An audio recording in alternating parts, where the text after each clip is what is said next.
Okay, Mom, I'll be quiet. Oh, Jesus Christ. Oh, hi, everybody. I'm HentaiBoy628 here.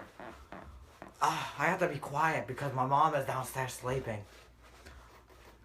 I'm so fat and lazy, it's hard for me to sit down. Oh, shit. Oh, I like my championship title to be upside down because it represents the Miz, and I ain't like the Miz.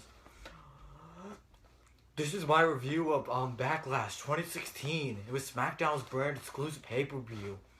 It was so good. It was amazing. It was an excellent pay-per-view. If you haven't watched pay-per-view yet, what are you doing with your life?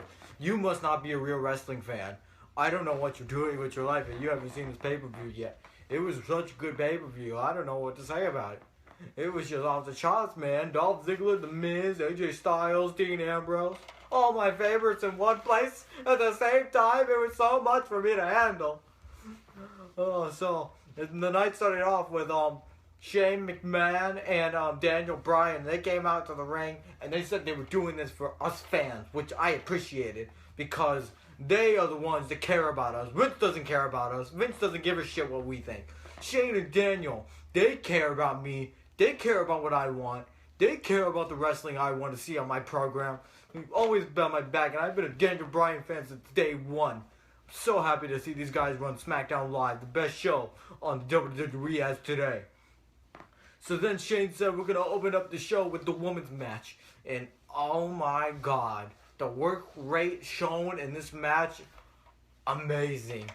Carmella, Natalya, Alexa Bliss, Nikki Bella, my favorite, Becky Lynch, and Naomi. They were all great in this match. I don't know how you can enjoy this. This was easily a WrestleMania caliber main event. There was all these high spying spots going down. Naomi jumped off the top rope, and I love Naomi. I loved her since day one. I knew Naomi was a star athlete in this division, and she proved it tonight. Alexa Bliss, she was somewhat okay. She wasn't the best, though. Nikki Bella is horrible in every way, shape, or form. I don't know why she's still a wrestler. They need to get rid of her. She needs to keep sucking John Cena's dick somewhere because nobody wants to see her in wrestling. She's a terrible wrestler. She doesn't know how to do any wrestling moves, and she just sucks, so get her off my TV.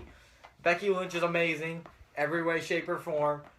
Natalya is one of the greatest ever, no matter what you say. Natalya is one of the best women's wrestlers alive, and I love jacking off to her because she's definitely one of the hottest, too. Oh, man. Everyone in this match was great. Even Carmella. Carmella was one of the stars of the match. She's played the heel role so good. Just selling everything about her was good, man. But in the end, Becky Lynch was standing tall with the championship title, which she deserves after all this time because she's worked her whole life for it. Every single match I see her in, I get so excited. And I say, that girl right there deserves it because she does deserve it. She deserves everything given her because she's such a great female talent. And I know everything about the business. And I know that she shows work rate and she's worked hard for it. And she wants it more than anyone else. So good job to Becky Lynch. I'm so proud WWE finally made the right call and made her the champion. It was so good for the company. So good for the company. And then we got the tag team title tournament makeup match because those dirty Usos took out American Alpha, which I'm not happy with because American Alpha was my favorite heading into this. I love Jason Jordan and Chad Gable. They're two of my favorites. They got technical work rate all over the board. They're so great. I love when Chad Gable suplexes people. It's amazing. Jason Jordan sucks on the mic a bit, but he's a good worker. That makes up for it. It doesn't matter how bad you are on the mic as long as you're a good worker. Jason Jordan, Chad Gable, they couldn't compete though because the Usos had to take them out. I don't understand why, because the Usos have been pushed so many times. Why do we have to keep pushing the Usos when nobody cares about them, right? It's so stupid. But they had to face the Hype Bros in a matchup. And I love Mojo Rawley and Zack Ryder. They're such a great team together. They show great chemistry. And they connect with the fans well. But of course those Usos had to win. Because the one bitch is fucking Naomi backstage. And he's got the stroke from the fans.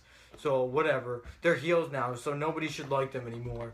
I don't like the Usos. I never did. They're pushed and overrated as fuck. Fuck the Usos. And then we had a great and exciting matchup between Dolph Ziggler and The Miz for the Intercontinental Championship. Guys, I gotta put my belt down for this one because I need the 5 stars all across the board. 5 stars, guys. 5 stars. 5 stars, guys. This match was amazing. Dolph and Miz, they were rolling around on the ground, locking each other in submission holds and choke holds. And it was so close. They went on forever. I was clapping and cheering in my seat. I was on the edge of it. I didn't know who was going to win. But then The Miz, being the great heel that he is, was able to hit the low blow in. And he pinned Dolph Ziggler for the win after Maurice had some hairspray or something. Great, phenomenal matchup from 2 great workers who were under pushed. And they need to be pushed to the moon. They need to be the champion. Dolph Ziggler deserves more than this, and The Miz is such a great heel. He deserves this more than anybody else. Both of those guys earned my approval tonight. They proved why they're the best wrestlers on the roster today, and they proved why they need to be in the main event of every single show. They're just A-plus performers. They're great. They know work rate. They know how to sell the story in the ring. They're good with psychology. They know it all. They need to be pushed to the moon. They need to be challenging styles. We'll get to that soon, though. So, early on in the day, Randy Orton, because Brock Lesnar is a vicious human being, he had to bust him open at SummerSlam, and that prevented Orton from competing tonight at Backlash. So they needed to find a replacement. And that replacement for Bray Wyatt was Kane.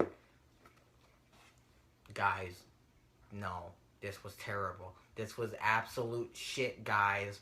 What the fuck were they doing?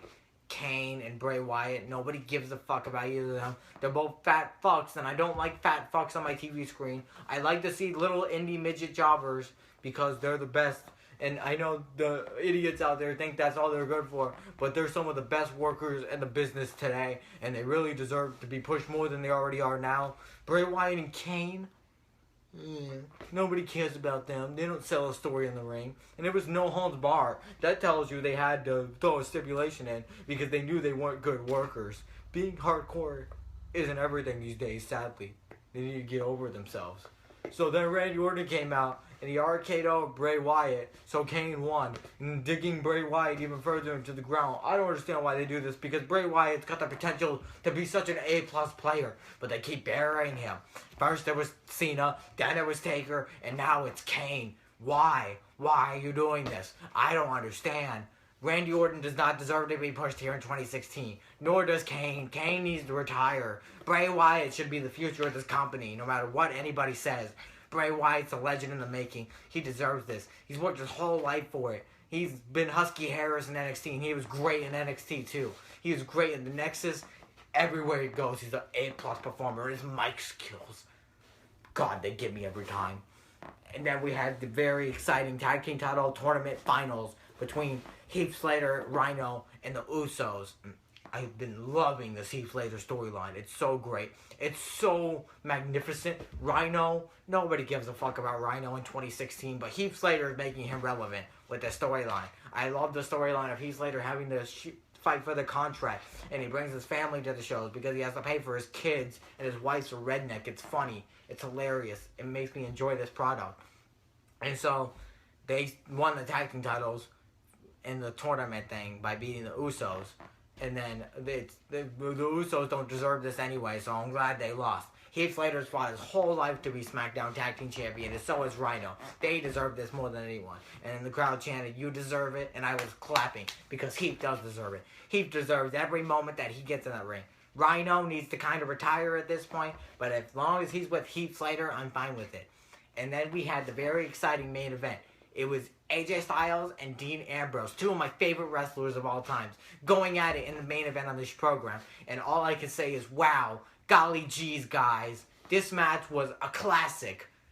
Forget Brett vs. Michaels. Forget Stone Cold vs. The Rock. Dean Ambrose vs. AJ Styles is match of the century. There's no competition. These two showed work rate. They were good in the ring. They told the story. They showed psychology. And AJ Styles won the championship. The guy who should have been champion so long ago. And he's finally champion. Kind of mad they took it off Dean Ambrose, though, because it was kind of a little early. But at least AJ Styles has the belt now. And he did the great heel thing by doing the low blow. And it showed that he was a good worker and a good performer. AJ Styles has worked his whole career for this, and I'm so happy for him. It shows that a guy who wrestles for 20 years in the Indies can prove to be WWE champion one day. And that's all I'm happy about. What, Mom? No, Mom, I'm coming downstairs right now. God, Jesus, Mom. God.